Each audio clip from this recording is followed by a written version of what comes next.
position vector. Yes, so ನಾವು last ಕ್ಲಾಸ್ನಲ್ಲಿ position vector ಹಾಗೂ displacement ಅನ್ನು ಡಿಸ್ಕಷನ್ ಮಾಡಿದ್ವಿ, right? So today we will take next part, that is velocity. So ನಿಮಗೆ already ಈಗ velocity ಬಗ್ಗೆ ಗೊತ್ತಿದೆ. ಸೊ velocity ಅಂದ್ರೆ ಏನ್ರಿ? ಅದನ್ನ ಯಾವ ಲೆಟರ್ ದಿಂದ ಡಿನೋಟ್ ಮಾಡ್ತೀವಿ? V ಲೆಟರ್ ದಿಂದ ಡಿನೋಟ್ ಮಾಡ್ತೀವಿ. Yes, so velocity ಅಂದ್ರೆ ಏನ್ರಿ? That is displacement divided by time, right? So ನಿಮಗೆ ಆಲ್ರೆಡಿ ಈಗ ಗೊತ್ತಿದೆ ಡಿಸ್ಪ್ಲೇಸ್ಮೆಂಟ್ ಅಂದ್ರೆ ಏನ್ರಿ? ಅದು ವೆಕ್ಟರ್ ಕ್ವಾಂಟಿಟಿ ಇದೆ. ಎಸ್, ಸೊ ಮೂವ್ಮೆಂಟ್ ಆಗುತ್ತೆ ಇನ್ ಪರ್ಟಿಕ್ಯುಲರ್ ಡೈರೆಕ್ಷನ್ ಅಲ್ಲಿ. ಸೊ ನೀವು ಆಲ್ರೆಡಿ ಇದನ್ನ motion in a straight line chapter ನಲ್ಲಿ ಕಲ್ತಿದ್ದೀರಾ. ಓಕೆ, ಸೊ ನಾವು ಈಗ ಏನ್ ಮಾಡ್ತೀವಿ? ಮೋಷನ್ ಇನ್ ಅ ಪ್ಲೇನ್ ನಲ್ಲಿ ಅದನ್ನ 2 ಡೈಮೆನ್ಷನ್ ನಲ್ಲಿ ಕಲಿತೀವಿ. Yes, motion in a plane. Plane means what? Plane ಅಂದ್ರೆ ಯಾವಾಗಲೂ ಅದೇನಿರುತ್ತೆ? 2D ಇರುತ್ತೆ, 2 ಡೈಮೆನ್ಷನಲ್. x ಮತ್ತು y ಬರುತ್ತೆ. Yes, x and y axis both will come. ಅದು ನಿಮಗೆ ಗೊತ್ತಿದೆ ಆಲ್ರೆಡಿ. ಸೊ ನಾವು ಇಲ್ಲಿ ಹೇಗೆ ಡಿಸ್ಕಷನ್ ಮಾಡ್ತಾ ಇದ್ದೀವಿ? ವೆಕ್ಟರ್ ಕ್ವಾಂಟಿಟಿಯಲ್ಲಿ ಡಿಸ್ಕಷನ್ ಮಾಡ್ತಾ ಇದ್ದೀವಿ. ಎಸ್, ಸೊ ನಿಮಗೆ ಗೊತ್ತಿದೆ ಆಲ್ರೆಡಿ ಡಿಸ್ಪ್ಲೇಸ್ಮೆಂಟ್ ಇದು ವೆಕ್ಟರ್ ಕ್ವಾಂಟಿಟಿ ಇದೆ. ಎಸ್, ಬಿಕಾಸ್ ಡೈರೆಕ್ಷನ್ ಇದೆ. ಡೈರೆಕ್ಷನ್ ಇದ್ರೆ ಅದಕ್ಕೆ ಏನಂತ ಹೇಳ್ತೀವಿ? Vector quantity, right? So this is having the vector quantity. Of course velocity go vector quantity.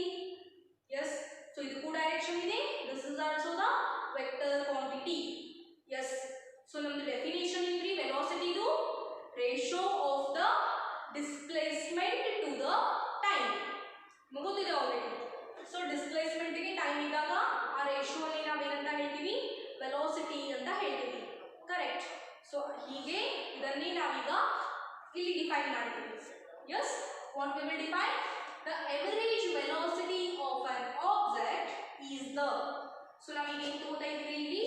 Only average velocity ಅನ್ನು ತಗೋಬೇಕು. Yes, average velocity of the object is the ratio of the total displacement in the time interval in which the displacement takes place.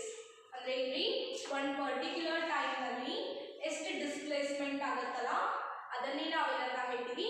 Average velocity. ಅಂದ್ರೆ ಇಲ್ಲಿ so ಇದೀಗ ಅಥಣಿ ಇದೆಯಾ? So ಇದು ಬೆಲ್ಗಾಮ್ ಇದೆ. So ಇಲ್ಲಿಂದ ನೀವು ಇಲ್ಲಿ ಹೋಗ್ತಾ ಇದೀಯಾ? ಅಫ್ಕೋರ್ಸ್ ಅಂದ್ರೆ ಡಿಸ್ಪ್ಲೇಸ್ಮೆಂಟ್ ಆಯಿತು. ಎಸ್, ಬಟ್ ಎಷ್ಟು ಟೈಮ್ ನಲ್ಲಿ ಹೋದ್ರಿ ಅನ್ನೋದು ಬೇಕಲ್ಲ. ಸೊ ಅದು ಏನಾಗುತ್ತೆ? ಅಲ್ಲಿ ಟೈಮು ಕನ್ಸಿಡರ್ ಮಾಡ್ತೀವಿ, ಡಿಸ್ಪ್ಲೇಸ್ಮೆಂಟ್ ಅನ್ನು ಕೂಡ ನಾವು ಕನ್ಸಿಡರ್ ಮಾಡ್ತೀವಿ. ಸೊ ಅದನ್ನೇ ನಾವೇನಂತ ಹೇಳ್ತೀವಿ? ಎವರೇಜ್ ವೆಲಾಸಿಟಿ ಅಂತ ಹೇಳ್ತೀವಿ. ಎಸ್, ಸೊ ನೀನೇ ನಾವು ಡಿಸ್ಕಷನ್ ಮಾಡಿದ್ವಿ. ಎಷ್ಟು ಬಂದ್ರಿ ನಮ್ದು? Delta r. So how much we got? Delta X, I think delta X I cap plus delta Y J cap. ಇಷ್ಟು ಬಂದಿತ್ತಾ? ನಿನ್ನೆ ನಾವು ಡಿಸ್ಕಷನ್ ಮಾಡಿದಾಗ ನಮ್ಮ ಡಿಸ್ಪ್ಲೇಸ್ಮೆಂಟ್, ರೈಟ್? ಸೊ ನಿನ್ನೆ ಬಂದಂತಹ ಆನ್ಸರ್ ಅನ್ನ ನಾವೀಗ ಈ ಡಿಸ್ಪ್ಲೇಸ್ಮೆಂಟ್ ಪೊಸಿಷನ್ ಅಲ್ಲಿ ಇಡ್ತೀವಿ. ಎಸ್, ಸೊ ನಾವೀಗ ಎವರೇಜ್ ವೆಲಾಸಿಟಿಯನ್ನ ಡಿಸ್ಕಷನ್ ಮಾಡ್ತಾ ಇದ್ದೀವಿ. So put the average velocity. How will write? V a v. Yes, a v ಅಂದ್ರೆ ಏನ್ರಿ? Average. So velocity average, yes, is equal to. So ನಾವೀಗ ಡೆಲ್ಟಾ ಆರ್ ಅಂತ ತಗೊಂಡಿದ್ದೀವಿ. ಆರ್ ಯಾಕ್ರಿ? ರಿಸಲ್ಟೆಂಟ್ ವೆಕ್ಟರ್ ಅನ್ನು ನಾವು ಡಿನೋಟ್ ಮಾಡ್ತೀವಿ ಪ್ಲೇನ್ ನಲ್ಲಿ. ಮೋಷನ್ ಇನ್ ಅ ಪ್ಲೇನ್ ನಲ್ಲಿ ನಾವು ರಿಸಲ್ಟೆಂಟ್ ವೆಕ್ಟರ್ ಅನ್ನು ತಗೊಂಡಿದ್ವಿ ಎಲ್ಲ ಕಾನ್ಸೆಪ್ಟ್ ನಲ್ಲಿ. ಸೊ ನಾವು ಅದಕ್ಕಾಗಿ ಡೆಲ್ಟಾ ಆರ್ ಅನ್ನು ಕನ್ಸಿಡರ್ ಮಾಡ್ತೀವಿ. So delta r by delta T. Yes, so displacement ಅಂದ್ರೆ ನಿನ್ನೆ ನಾವು ತಗೊಂಡಿದ್ದೀವಿ ಅದು ಡೆಲ್ಟಾ ಆರ್ ಅಂತ. So delta r divided by delta T. Yes, so delta r ಅದು ವ್ಯಾಲ್ಯೂ ಎಷ್ಟಿದೆ ರೀ? ನಿನ್ನೆ ನಮಗೆ ಆನ್ಸರ್ ಬಂದಿದೆ ಅದರದ್ದು delta X I cap plus delta Y J cap. Yes, ಅಂದ್ರೆ ಎಕ್ಸ್ ಪ್ಲೇನು ಇದೆ, ವೈ ಪ್ಲೇನು ಇದೆ. ಅಂದ್ರೆ ಏನಾದ್ರಿ? 2 ಡೈಮೆನ್ಷನಲ್ ಅಂದ್ರೆ ಪ್ಲೇನ್ ಬಂತು, correct? So delta T same ಹಾಗೆ ಇಡಿ. ಎಸ್, ಸೊ ನಾವು ಈಗ ಏನು ಮಾಡಿ? Delta X I cap divided by delta T split ಮಾಡಬೇಕು plus delta Y J cap divided by delta T. Yes, so ಈಗ ಇದಕ್ಕೆ ಏನಂತೀವ್ರಿ ನಾವು? Delta X by delta T ಗ ವಿ ಕ್ವಾಂಟಿಟಿನಲ್ಲಿ ಡಿಫೈನ್ ಮಾಡಬೇಕು. ಕರೆಕ್ಟ್. ಸೊ ಈಗ ಏನಾಗ್ತಿ ವಿ ಅಂದ್ರೆ velocity, V average is equal to so delta X by delta T ಅಂದ್ರೆ V X. S delta delta ಇಲ್ಲೂ ಡೆಲ್ಟಾ ಬರುತ್ತೆ. Yes but x divided by t ಅಂದ್ರೆ ಏನ್ರಿ ನಿಮಗೆ ಗೊತ್ತಿದೆ ಡಿಸ್ಪ್ಲೇಸ್ಮೆಂಟ್. ನಾವು ಸ್ಟ್ರೇಟ್ ಲೈನ್ ಅಲ್ಲಿ ಹೇಗೆ ಡಿಫೈನ್ ಮಾಡಿದ್ವಿ, ಈಗ ಡಿಫೈನ್ ಮಾಡಿದ್ವಾ ಸ್ಟ್ರೇಟ್ ಲೈನ್ ಅಲ್ಲಿ, that is motion in a straight line. Yes motion in a straight line ನಲ್ಲಿ ಎಕ್ಸ್ ಡಿವೈಡೆಡ್ ಬೈ ಟಿ ಅಂತ ನಾವು ಡಿನೋಟ್ ಮಾಡಿದ್ವಿ. ಕರೆಕ್ಟ್. ಸೊ ಅದರಲ್ಲಿ ನಾನೀಗ ವಿ ಎಕ್ಸ್ ಅಂತ ಬರ್ದಿದ್ದೀನಿ. ಎಸ್ ಬಿಕಾಸ್ ಇಲ್ಲಿ ಎಕ್ಸ್ ಇದೆ ಸೊ ವಿ ಎಕ್ಸ್, ಇಲ್ಲಿ ವೈ ಇದೆ ಇಲ್ಲಿ v y. Right.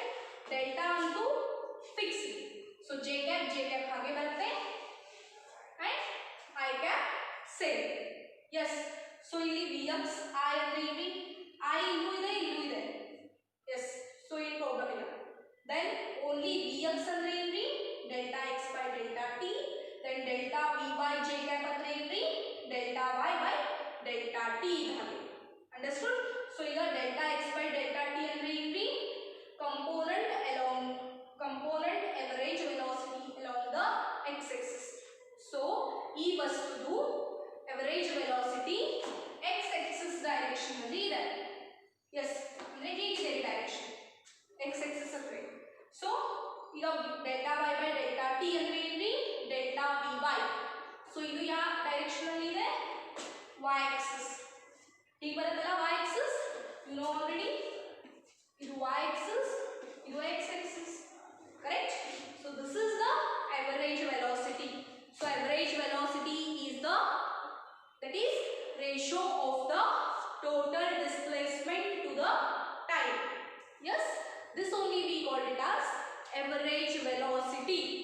Yes. So idu formula is this one. This is the formula for the average velocity. Now we will take instantaneous velocity. Yes. So now we will take the instantaneous velocity. Yes. So you already got motion in a straight line nalli velocity, average velocity, instantaneous velocity anna kalidiri. Yes. So iga similarly adanne naviga vector form nalli kalitivi. Correct. So how we will define in the vector form? See, average velocity we learned already. Correct. So now instantaneous velocity, same method. Correct. So what is the definition? Instantaneous, INSTANEOUS velocity. Yes. So the instantaneous velocity is the limiting value of the, what it is, limiting. And now limit anna apply ಮಾಡಬೇಕು. Yes, what it is, limit. Yes, ಇದನ್ನೇ ನಾವು short form ಅಲ್ಲಿ ಹೇಗೆ ಬರೀತೀವಿ LIM ಅಂತ ಬರೆದಿರ್ತೀವಿ. Correct. So limiting value of the average velocity. So average velocity ಇದು limiting value ಅಲ್ಲಿ ನಾವು ಏನಂತ ಹೇಳ್ತೀವಿ ಇನ್ಸ್ಟಂಟೇನಿಯಸ್ ವೆಲಾಸಿಟಿ ಅಂತ ಹೇಳ್ತೀವಿ. ಬಟ್ ಇಲ್ಲಿ ಟೈಮ್ 0 ಆಗಿದೆ. Time must approaches to 0. Yes. So limiting value of the average velocity as the time approaches to, so now kalidini delta x by delta t anta. Correct. So time ಏನಾಗಿರಬೇಕು ಇದು approach to 0 ಆಗಿರಬೇಕು. ಆಮೇಲೆ limit factor ಇರಬೇಕು. ಅಂದಾಗ ನಾವು ಅದನ್ನ ಏನಂತ ಹೇಳ್ತೀವಿ ಇನ್ಸ್ಟಂಟೇನಿಯಸ್ ವೆಲಾಸಿಟಿ ಅಂತ ಹೇಳ್ತೀವಿ. Correct.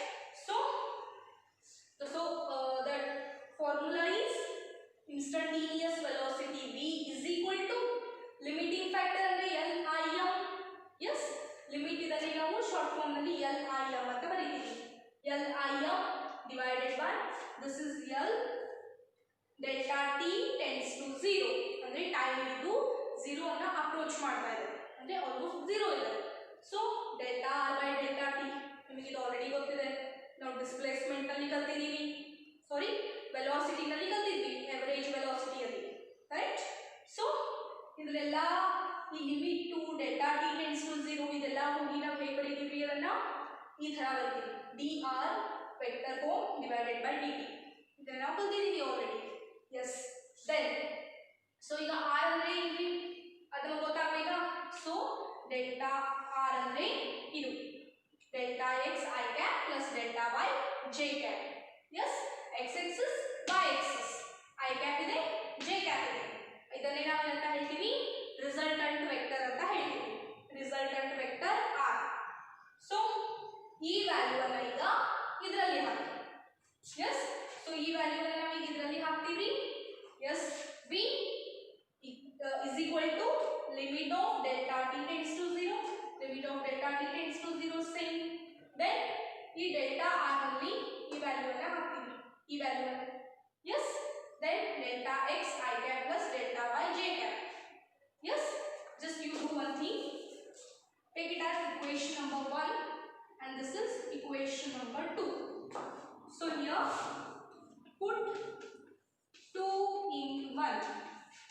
Yes put equation 2 in the equation number 1. Yes so ಈ r place ನಲ್ಲಿ ಈ ವ್ಯಾಲ್ಯೂ ಅನ್ನು ಹಾಕ್ತೀವಿ. ಈ ವ್ಯಾಲ್ಯೂ ಅನ್ನು ಹಾಕಿದ್ವಿ divided by delta t same. then ಇದನ್ನ ನಾವು ಸಪರೇಟ್ ಮಾಡಬೇಕು. yes so I cap ಹೊರಗಡೆ ಬಂತು right limit of delta t tends to 0 delta x divided by delta t plus j cap outside limit of delta t tends to 0 delta y divided by delta t ಅಂತ ಬರುತ್ತೆ. Correct. So ಈಗ ಏನಾಯ್ತ್ರಿ limit ಅಂತೂ ಹೋಗಿದೆ. Limit and ಇದು ಇದನ್ನ ನಾವು ಹೇಗೆ ಬರೀತೀವಿ dr by dt ಅಂತ ಬರೀತೀವಿ. ಕರೆಕ್ಟ್. ಸೊ ಈಗ delta x by delta t ಇದೆ. ಸೊ ನಾವು ಹೇಗೆ ಬರೀಬೇಕ್ರಿ ಸಿ delta r dr. ಈಗ delta x ಇಲ್ಲಿ delta x. ಕರೆಕ್ಟ್. ಸೊ ನಾವು delta x by delta t ಅಂತ ಬರೀತೀವಿ. ಸೇಮ್ ಹಾಗೆ. So I cap of delta x divided by delta t plus j cap of delta y divided by delta t. Limit factor na between now. Okay. So afterwards, idenayiti ee bracket nalli idid value vx. So vx is nothing but the dx by dt. This is vx. Just correct it. Yes. So now we delta r ಅನ್ನ dr ಮಾಡ್ಕೊಂಡಿದೀವಿ. Similarly delta x ಅನ್ನ dx ಮಾಡ್ತೀವಿ, delta y ಅನ್ನ dy ಮಾಡ್ತೀವಿ. Right. So ಈಗ vx ಅಂದ್ರೆ ಏನ್ರಿ dx by dt. So ಈ full equation ಅನ್ನ ನಾನು ಜಸ್ಟ್ vx ಅಂತ ಬರೀತೀನಿ. ಸಿಮಿಲರ್ಲಿ dy by dt ಅಂದ್ರೆ vy. Correct. So this is our instantaneous velocity. Correct. This and this. So this one and this one. ಆಮೇಲೆ ಇದರದ್ದು ನಾವು ಮ್ಯಾಗ್ನಿಟ್ಯೂಡ್ ಅನ್ನು ಕಂಡುಹಿಡಿಯಬೇಕಾ. ಸೊ ಮ್ಯಾಗ್ನಿಟ್ಯೂಡ್ ಹೇಗೆ ಬರುತ್ತೆ ರೀ the magnitude of the v. So magnitude ಗೆ ಈ ತರ ಡೈರೆಕ್ಷನ್ ಇರೋಲ್ಲ. Only v we will write is equal to root of vx square plus vy square. yes so ಈಗ ನಾವು ಈ ಸ್ಕ್ವೇರ್ ರೂಟ್ ಅನ್ನು ಮತ್ತು ಸ್ಕ್ವೇರ್ ಅನ್ನು ಕ್ಯಾನ್ಸಲ್ ಮಾಡಿದ್ರೆ ನಮಗೆ ಏನು ಬರುತ್ತೆ ರೀ ಲಾಸ್ಟ್ vx by vy ನೇ ಬರುತ್ತೆ. yes ಮ್ಯಾಗ್ನಿಟ್ಯೂಡ್ ಅನ್ನು ಕನ್ಸಿಡರ್ ಮಾಡಿದೀವಿ. So we are considering the square root, right?